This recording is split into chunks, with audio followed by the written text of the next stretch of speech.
CV சண்முகமும் இருக்கார், தம்பிதுரை இருக்கிறார்.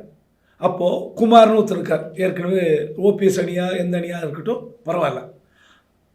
குறைந்தபட்சம் கூட்டணி கட்சிக்கு ஒரு மரியாதை தருகிற அளவில் அந்தஸ்தில் தம்பிதுரை எம்பி தலைமையில் ஒரு 8 எம்பி போட்டு எல்லா கட்சியும் சேர்த்து இவ்வளோ ஒரு நாட்டுக்கு அனுப்பியிருந்தால் உண்மையிலே கூட்டணி கட்சிக்கு ஒரு மரியாதை கொடுக்கறது பாஜக நம்பலாம்.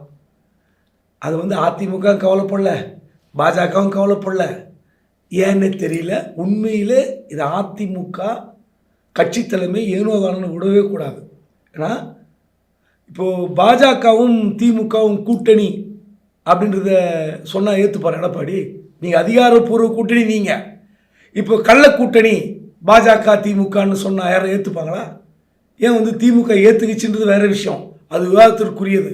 உண்மையிலே இப்படிப்பட்ட நிலைப்பாட்டை விளக்குவதற்கு திமுக இந்த பதவி ஏற்றுக்கொண்டிருக்கக்கூடாது என்னுடைய கருத்து.